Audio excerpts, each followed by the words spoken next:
we were solving second order equation using power series method. So in this direction, we wrote the solution of by taking one example of second order equation, and then we have written Chebyshev equation, which is a second order differential equation in this form. So find two solutions using power series method.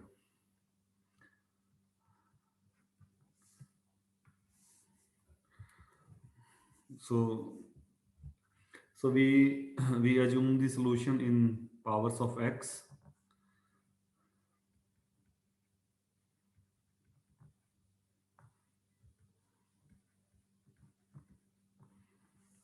So substitute in equation, uh, in given equation.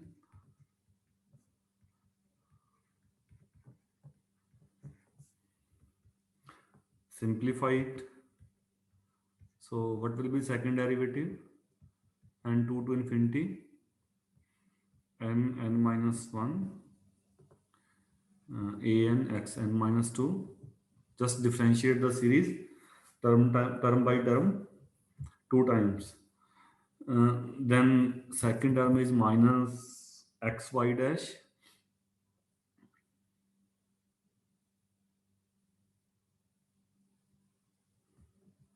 So xy dash n an xn minus 1. Then constant alpha scale.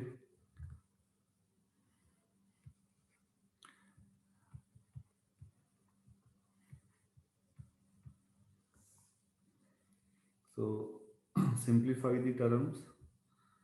So first multiply 1. So you have 2 to infinity.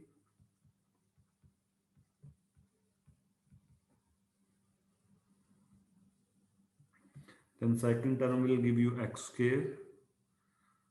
So you can combine this term, this with last one, as both have x power n. So you can combine these two.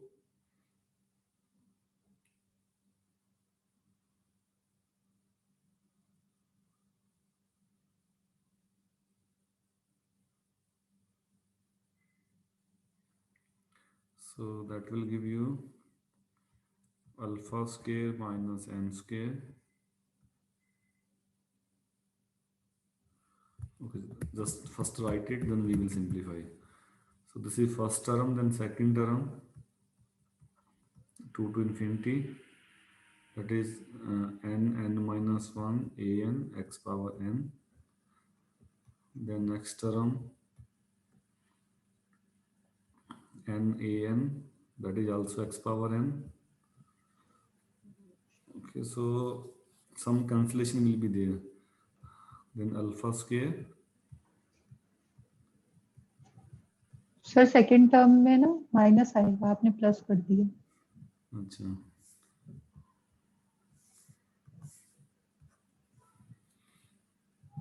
Final क्या बनेगा? n minus 1 ये तो रहेगा first. इनको combine कर सकते हैं ना, लास्ट थ्री टर्म को. They all have x power n. Sir summation 2 to infinity बना देंगे लास्ट टू की, उसके बाद कंबाइन कर देंगे. क्या आएगा कंबाइन होके?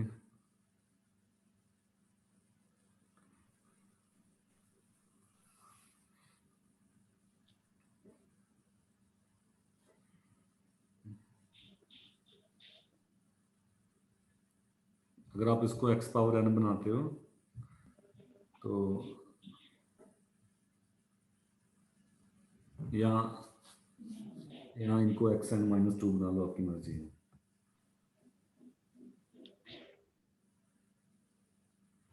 किया था ट्राई कुछ? Yes sir. आया फाइनल? सर फाइनल एक्सप्रेशन वो कोफिशिएंट कंपेयर करने से पहले तक आया था 2a2 plus alpha square a0 फिर plus alpha square -1 into a1 plus 6 into a3 ये सारा x का कोफिशिएंट है। फिर वो जो समेशन में 2 से इन्फिनिटी तक बचेगा x raise to power n common लेके, फिर इसके कोफिशिएंट कंपेयर करके फिर वही इवन ऑड वाले दो केस बना लिए। अच्छा, इसका ये बन रहा है, मैं लिख रहा हूँ final n-1 an plus alpha square minus n-2 square an-2, ये बन रहा है। अगर आपने x पावर n में चेंज किया होगा तो जस्ट यस सर, x की पावर n में चेंज किया। ये n-2 में भी कर सकते हो, ठीक है। यस अब करना इसको ट्राई कर लोगे। Yes sir. बाकी लोग भी बोलो। हैं यस सर। करना ट्राई, ठीक है। आप जो लास्ट 3 टर्म्स हैं इनको n-2 भी कर सकते हो, ठीक है। तो कुछ कॉमन बनेगा, कुछ कैंसिल वैंसिल होकर ये बन जाएगा लास्ट में। So from this you have coefficient को इक्वल टू फिट करोगे तो an मिलेगा आपको n-2 square minus alpha square, this one, then division n-1 ये वाला फैक्टर, और साथ में an-2 n2 3 etc.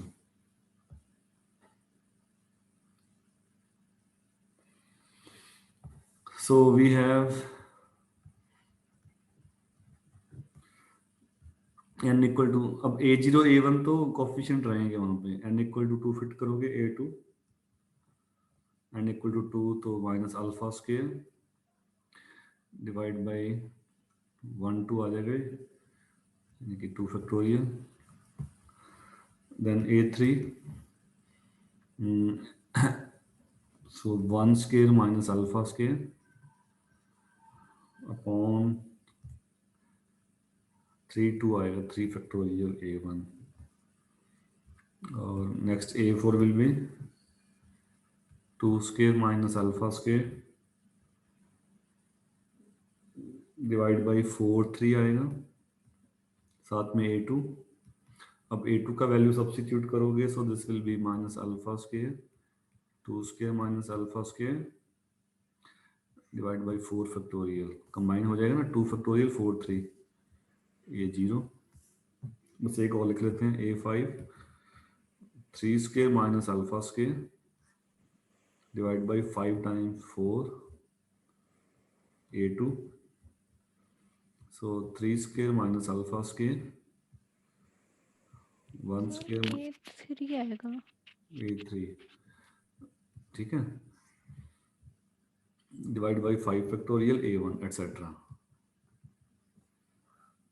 तो एक इवन का सिमेट्री बन रहा है, एक ऑड का सिमेट्री बन रहा है।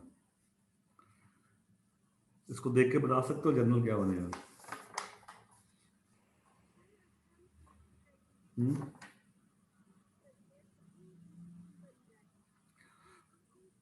What will be a2k?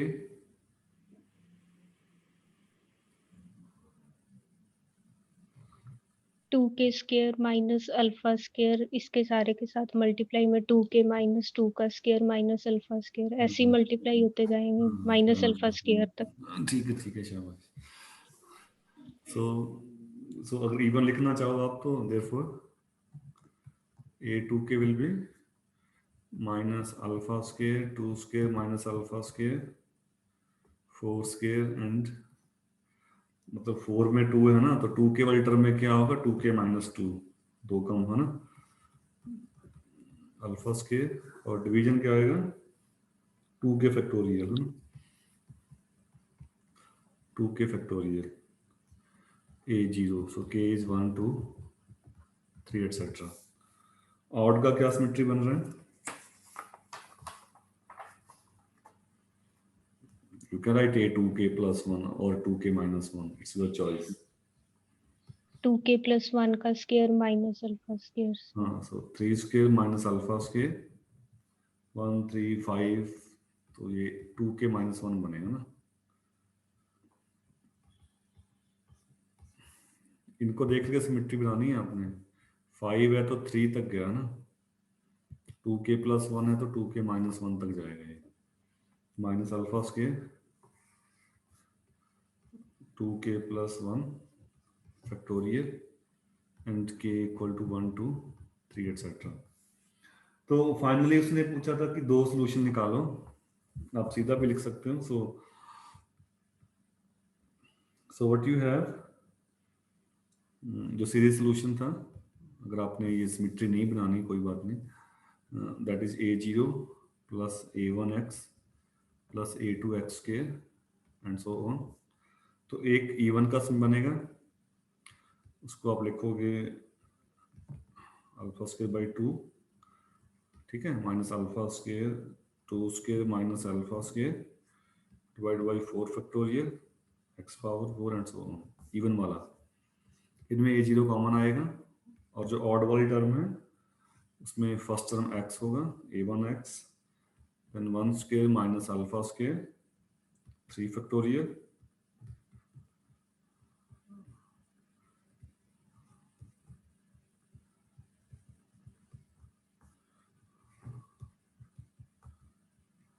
And so, और इन सब में a1 कॉमन होगा. So you can write a0 y1 plus a1 y2. ठीक है, इन सब में क्लियर है. जस्ट वैल्यू सब्स्टिट्यूट किया है हमने, कुछ फ्यू कोफिशिएंट्स भी substituted. In even a0 will be common. तो ये फर्स्ट a0 है, ये a2 x स्क्वायर और ये अगले वाली a4 x4 लिखा है मैंने. और ऑड वाले में a1x a3 x cube and a5 x5 लिखा है. तो ऑड वालों में a1 कॉमन है. You have a second order equation, so these are 2 solutions.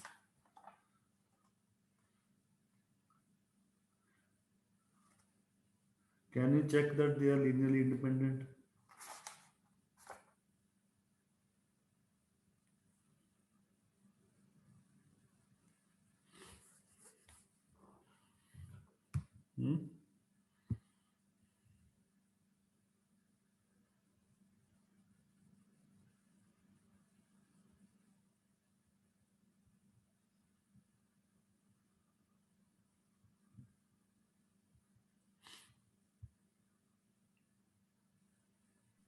Sir 1 और x का रॉन्स्किन निकालेंगे.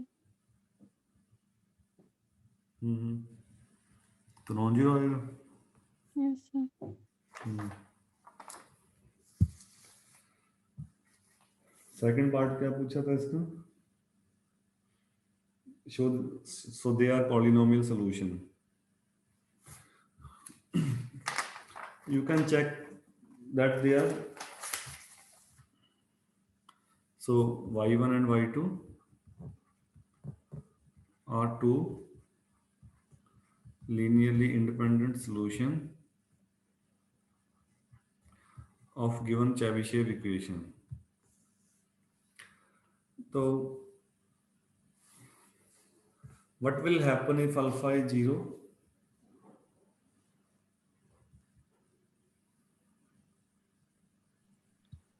a2 के 0 हो जाएगा. अल्फा 0 होगा तो a2 के 0 हो जाएगा. a0 वाला ऊपर वाला इसको देखो, y1 को देखो, पूरा 0 हो तो जाएगा. अल्फा 0 है, ऑल टर्म विल वैनिश, है ना, second onwards. So you got 1. एक 1 सॉल्यूशन पॉलिनोमियल है. अगला a1x अल्फा इक्वल टू 1, यानी कि n इक्वल टू 1 वो कह रहा है, अल्फा और n 1 हो, 1 होगा तो क्या होगा? अब सब में ये फैक्टर है 1 square minus alpha square accept first one. सिर्फ x का term. Okay, this is a polynomial. And then alpha equal to 2, go here. तो सब में ये रहेगा factor onwards 2 minus alpha, so this will be 0. But you got first 2 terms. तो इसमें alpha को 2 फिट कर दो तो आपको मिल जाएगा 1 माइनस 2x स्क्वायर। आगे वाली टर्म वैनिश होंगी, so this is a polynomial. Similarly if you have alpha equal to 3, so odd पे आ जाओ, so third and onwards they will vanish. इनको सिंप्लीफाई कर लो फर्स्ट और सेकंड टर्म को, you got a 3 degree polynomial which is x minus 4 by 5 x cube, and these are Chebyshev polynomial. So next part B, if alpha equal to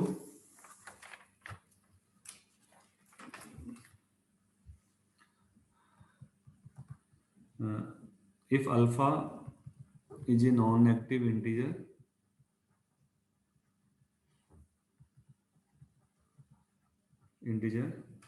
then we have polynomial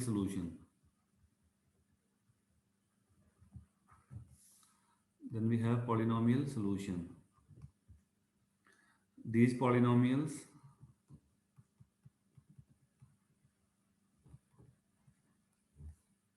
are called Chebyshev polynomials. Of course इनको normalise भी करते हैं after normalized.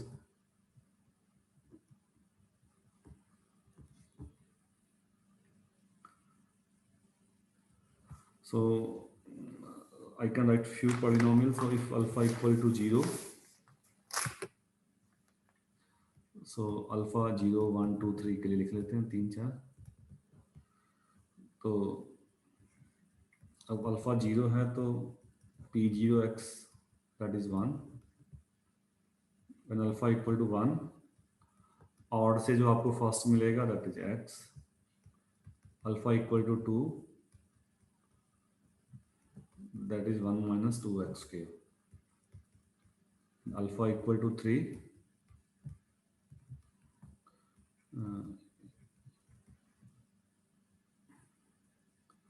you have this polynomial.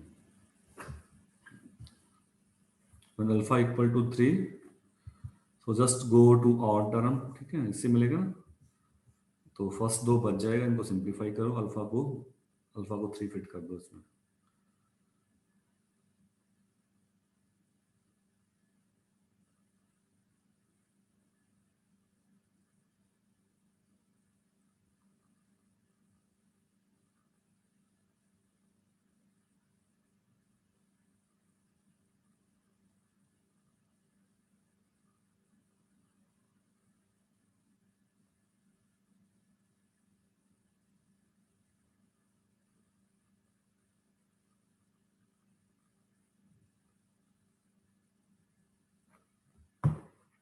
So these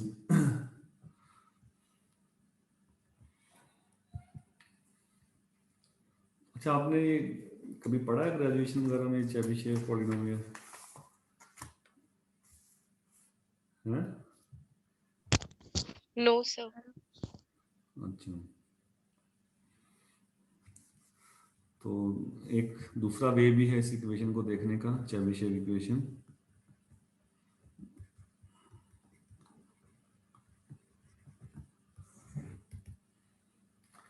दूसरा वे ये है कि हमारे पास अब चेबिशेव पॉलिनोमियल क्या है, जो इसके सॉल्यूशन है, पॉलिनोमियल सॉल्यूशन है। So we have the equation जो हमने लिखा था बिगिनिंग में, 1 minus x square y double prime minus x y prime plus alpha square y equal to 0. So we can transform this equation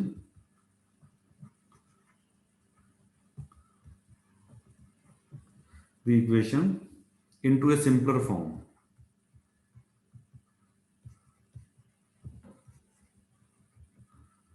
by taking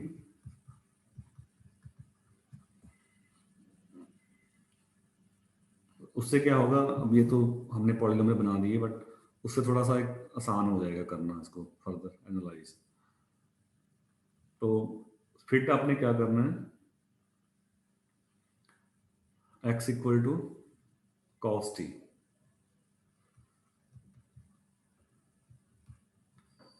So this is important thing. You are changing independent variable.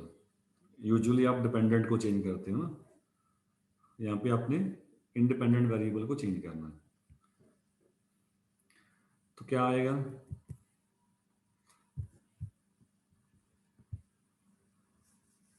so x equal to cos t, so you can write dx equal to minus sin t dt। तो जो मेरा equation में y dash है that is dy by dx, इसको मैं change कर सकता हूँ dy by dt then dt by dx। तो dt बाई dx अब से क्या आएगा, -1 बाई साइन टी, यहाँ से -1 by sine t dy by dt।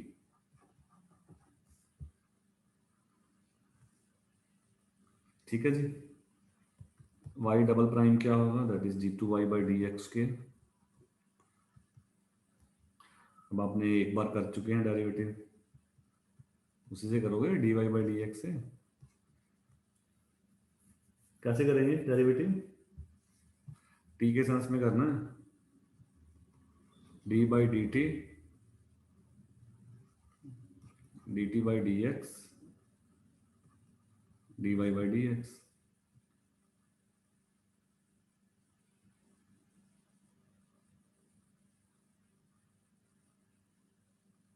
तो dt by dx -1 by sine T और d by dt -1 by sine t dy by dx का वैल्यू डाल दो ऊपर से, dy बाई dt।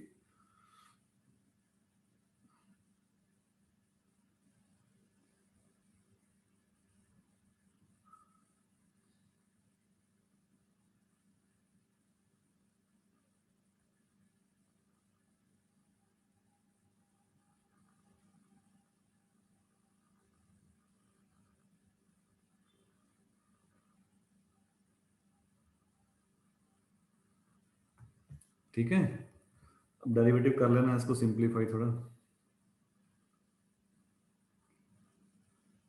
कर लोगे डिफरेंशिएट तो चेन रूल लगा के। मैं आंसर लिख रहा हूँ 1 by sine square t minus cos t divide by sine t dy by dt plus d2y by dt square. Just change the variable from x to t। अब given equation में fit कर दीजिए। तो given equation थी हमारी 1 minus x square यानी कि 1 minus cos square t, फिर सेकंड डेरिवेटिव जो इमीडिएट ऊपर लिखा है minus cos t upon sine t dy by dt plus d2y by dt square. फिर था minus x is cos t y dash -1 by sine t dy by dt। Then बस इतना ही था, alpha square y equal to 0। तो इनको simplify करना, you will get a very nice equation in t variable, everything will cancel out, you got just this one।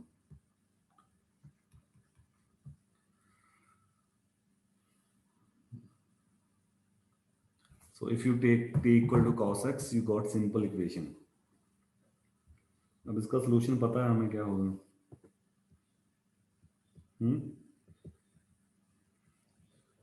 क्या होगा solution इसका, कांस्टेंट कोएफिशिएंट बन गया। सो जनरल सॉल्यूशन इज e की power alpha x e power plus minus black suit होंगे ना, cos sin c1 cos alpha alpha T plus c2 sine alpha T. अब इस सॉल्यूशन को आप इस फॉर्म में भी लिख सकते हो, c time cos alpha t plus a लिख सकते हो।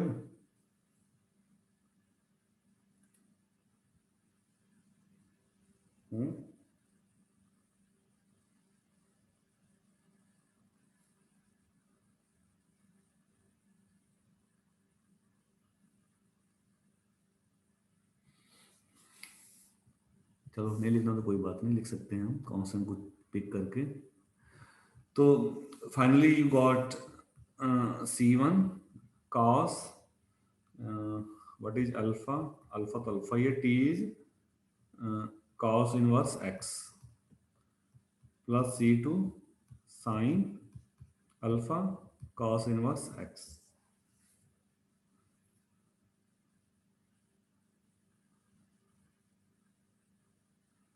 So in this expression you can take any alpha and we will see that, पहले भी देखा है हमने, if alpha is a positive integer, alpha 0 1 2 3 अगर है तो इसके जो solution है वो polynomial है। This equation has polynomial solution। तो जो इससे बनेंगे, साइन से भी बनेंगे, जो कॉस वाले से,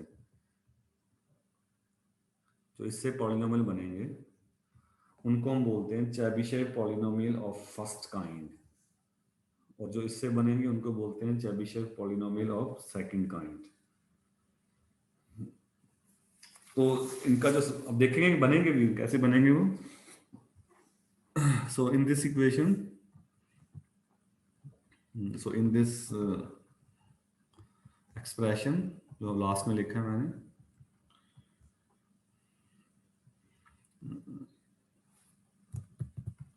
if alpha is non-negative integer,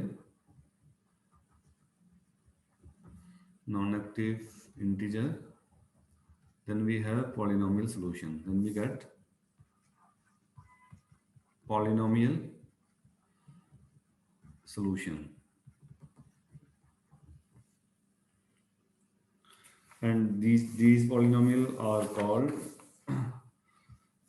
so they are known as Chebyshev polynomial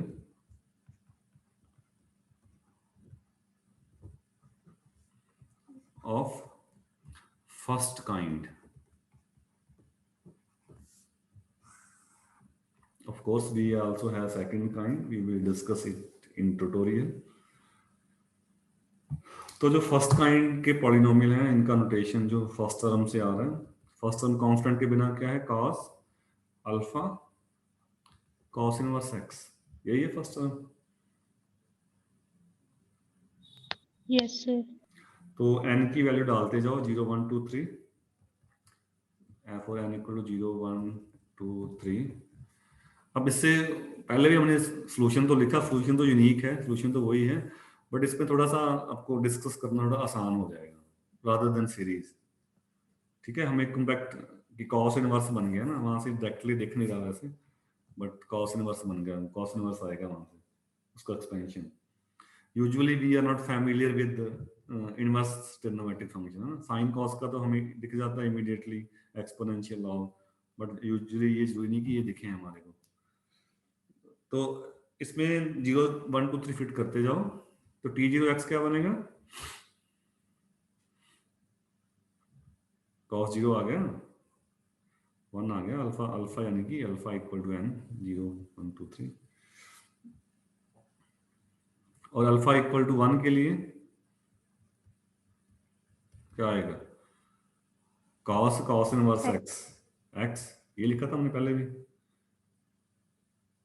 ठीक है, सो नाउ बाय सेटिंग, बाकी जो लिखने हैं हमने, हम क्या एक रिकरेंस रिलेशन बना रहे हैं इनके अंदर भी। So by setting x equal to cos t, so we can write एक कॉम्पैक्ट फार्मूला लिखेंगे। तो फर्स्ट को आप क्या लिख सकते हो, t1 को x है, x cos t था जो x cos t अज्यूम किया मैंने, और इन जनरल टी एन को क्या लिखोगे, nth वाले को ऊपर जो है इसमें डाल देते हैं वैल्यू। मतलब ट्रिग्नोमेट्रिक फंक्शन से क्या होगा, आपको कोई सिंपल फार्मूला मिल जाएगा by using the properties. So t n will be cos n cos inverse x की जगह क्या लिखा है आपने, cos t, ठीक है। सर T1 ऑफ T में अल्फा अगर 1 लिया है, अच्छा ठीक है, हो गया सर।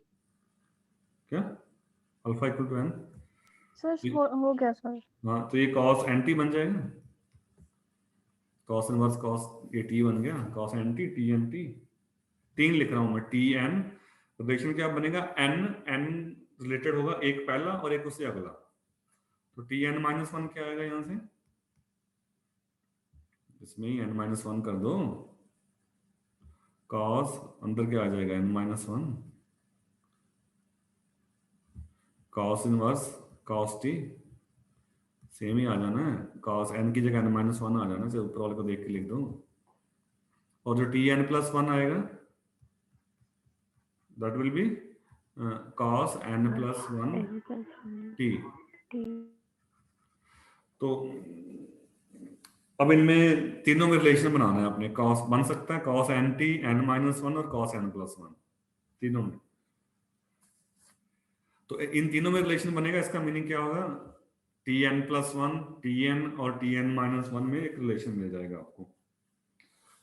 तो सी डी वाला फार्मूला यूज कर रहे हैं, cos c plus d, since इनको लिख रहा हूं मैं cos n minus one t, ये पूरा एंगल है ये, ठीक है, cos n plus one t, क्या लिख सकते हो cos c प्लस डी को, sir twice cos nt।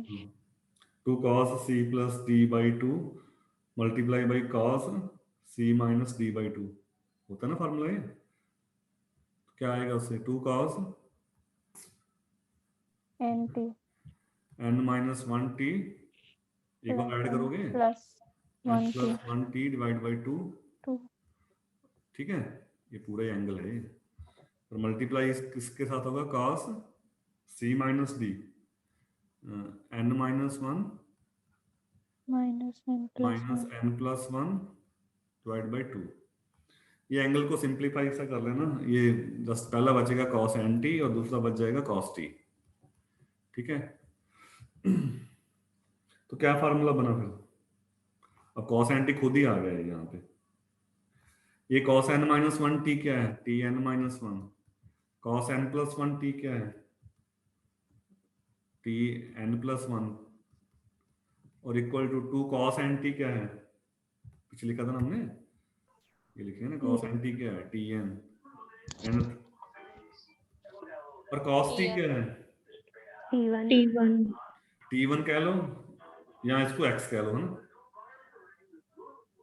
t1 x ही है ना, yes t1 कहना t1 कह लो या x कह लो।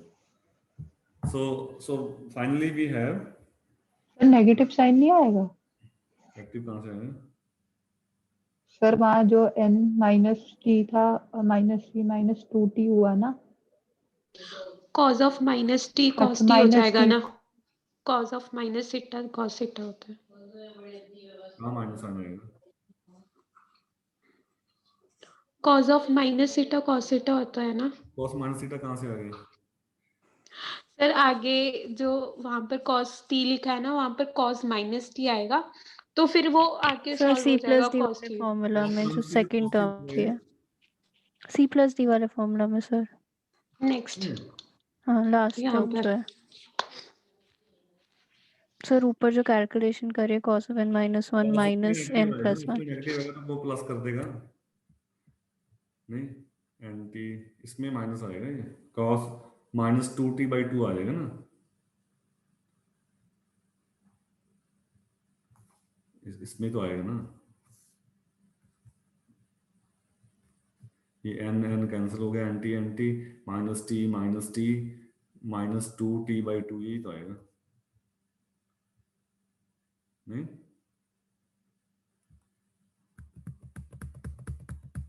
और ये cos t बन जाएगा। सो tn प्लस 1 को लिख लो, that is equal to 2 times t1 को x लिखना, x लिख लो, tn t minus tn minus 1 t. So this is the relationship between Chebyshev polynomial of first kind. तो इसको यूज करके अब हमने दो लिख लिए थे t0 t1. So using this relation आप आगे लिख सकते हो सारे. t2 क्या बनेगा, मैं आप शॉर्ट में लिख रहा हूँ, t2 will be 2x t1 minus t0. This will be 2x minus 1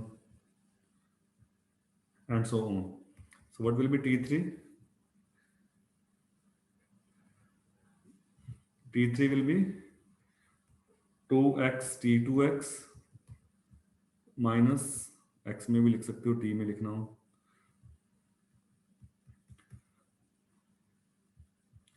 तो ये वैल्यू आ जाएगा 2x, t2 है 2x के माइनस 1 और t1 है x में अगर कहो तो x ही है ये. So this will be 4x cube minus 3x etc.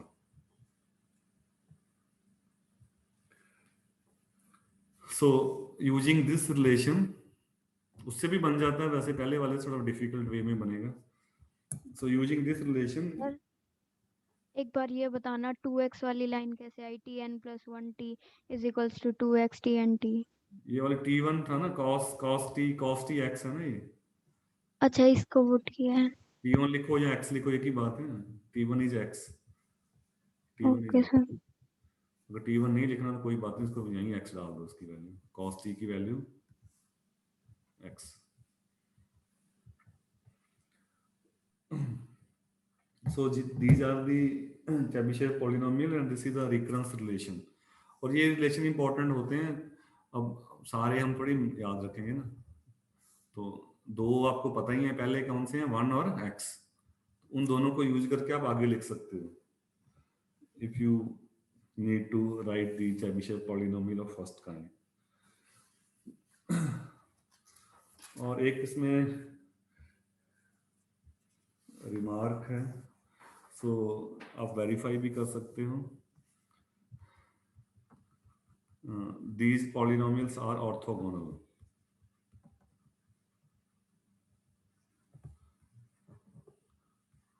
Orthogonal with the weight function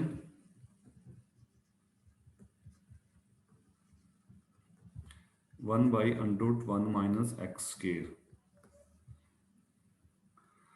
on interval -1 to 1. इस स्टेटमेंट का मीनिंग है that if you integrate them, अब ऑर्थोगोनल वेक्टर के सेंस में आप कहो तो दो वेक्टर, ये मैथ में सिंबल है जनरल. ऑर्थोगोनल कब होंगे, जब उनका, इसको हम बोलते हैं इनर प्रोडक्ट. ये आगे आएगा, मैं उसमें तब डिटेल में डिस्कस करूंगा, अगले टॉपिक में ही है ये.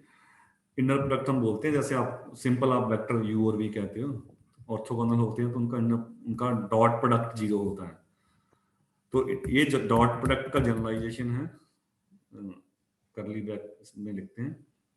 तो इसका सेंस क्या है कि आप -1 to 1 इंटीग्रेट करो, दो डिफरेंट लो, एक tm लो और एक tn लो. वेट फंक्शन का मीनिंग है इससे आप मल्टीप्लाई कर दो, तो वेट फंक्शन है 1 बाई है तो डिवाइड हो जाएगा. So this will be 0. Orthogonality आपने let us take simple example, Fourier series पढ़ी है आपने? फूरियर सीरीज में हम क्या लिखते थे, कोई फंक्शन को आप इस सम की फॉर्म में लिखते थे, summation 0 to infinity an cos nx plus bn, ये लिखते थे sin nx. यहाँ एक्सपैंड करके लिखोगे तो ये a0 plus a1 cos x plus a2 cos 2x, cos वाली सीरीज. और साइन वाली सीरीज क्या है, n0 तो साइन 0 0 होता है तो 1 से शुरू होगा, b1 sin x plus b2 cos x and so on. अब आपने अब बेसिक फंक्शन क्या है इसमें, कॉस वाली सीरीज में फंक्शन कौन कौन से हैं, 1 cos x cos 2x etcetera. Sine वाली सीरीज में फंक्शन कौन से हैं, sin x sin 2x etcetera. अब यही हम बेस क्यों लेते हैं फूरियर सीरीज का, क्योंकि ये सारे फंक्शन आपस में ऑर्थोगोनल हैं। अब ऑर्थोगोनल का मीनिंग है कि जैसे आपने a1 निकालना है, ठीक है, मैंने a1 कोफिशिएंट निकालना है, ठीक है, तो मैं क्या करूंगा, पूरी सीरीज को a1 के साथ क्या cos x से मल्टीप्लाई कर दूंगा, ठीक है। ये ऑर्थोगोनल कब है, -π to π, तो फिर मैं इंटीग्रल कर दूंगा -π to π, इंटीग्रल कर दूंगा -π to π। तो इस इंटरवल में क्या होगा, cos 2x के साथ cos आ जाएगा, sin के साथ भी, सबके साथ cos x आ जाएगा, और ये सारे इंटीग्रल जो ऑर्थोगोनलिटी है, ये सारे इंटीग्रल 0 होंगे, तो आपको वहां से a1 मिल जाएगा। तभी अगर आपने ध्यान दिया हो तो जब cos nx का कोफिशिएंट निकालते हैं तो क्या आती है वैल्यू उसकी, fx के साथ cos ही आता है, और जब आप bn निकालते हो तो उसके साथ क्या आता है, bn जब निकालते हो तो उसके साथ sin nx आता है।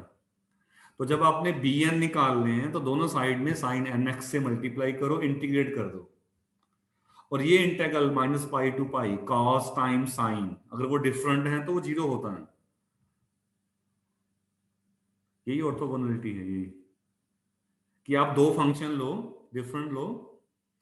अब ये ऑर्थोगोनल कब है, -1 to 1, बट सीधा ऑर्थोगोनल नहीं है। कई बार हमें होता है कि एक साथ में फंक्शन को मल्टीप्लाई करना होता है, वो फूरियर सीरीज में तो 1 है, कोई फंक्शन से मल्टीप्लाई नहीं करना पड़ता, बट यहाँ पे आपने मल्टीप्लाई किया इस फंक्शन से 1 by this। तो जिस फंक्शन से मल्टीप्लाई करने पे इंटीग्रल 0 आए, उस फंक्शन को हम बोलते हैं वेट फंक्शन। आप इनको दो दो लेके बारी बारी लेके चेक करके देख लो, -1 to 1 इंटीग्रल 0 आएगा। पढ़िए पूरी सीरीज आप लोगों ने पहले,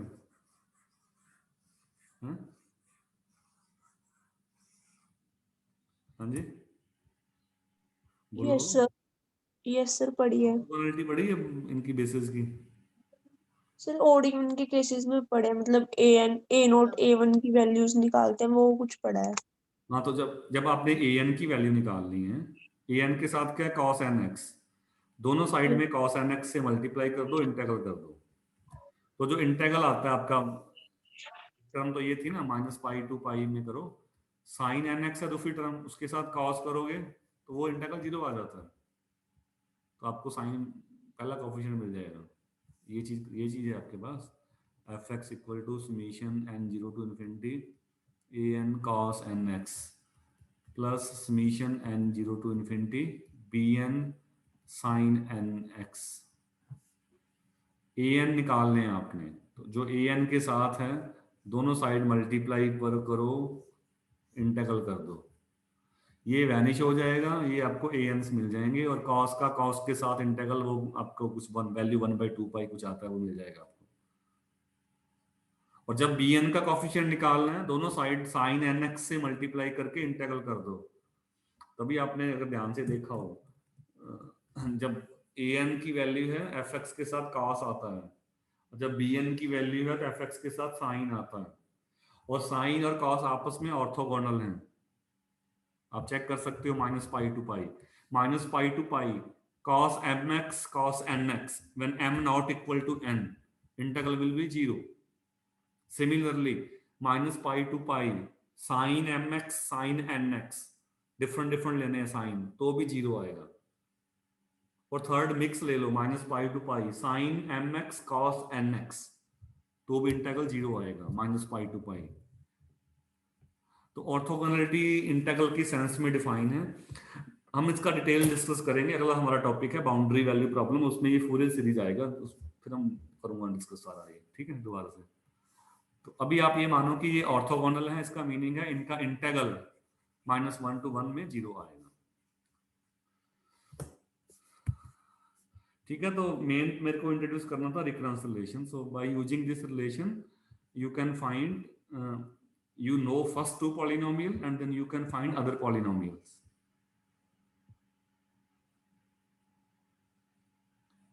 ठीक है, so we will continue in next class tomorrow. कोई स्टूडेंट वहां वेट तो नहीं करता जाके? हैं? सर कोई कैंपस नहीं आया. कोई कैंपस नहीं आया. अच्छा, 2-3 स्टूडेंट एब्सेंट है ना, अभी दिख नहीं रहे.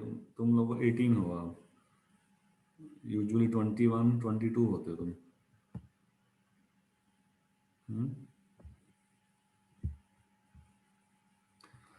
Okay, so tomorrow we will discuss that this simple approach of writing solution, that an x power n, this जो मैं लिखा था ना, ये हमेशा वर्क नहीं करेगा. You have to modify this approach. That will be discussed in next class. Okay, bye for now. Thank you. Thank you, sir. Thank you, sir.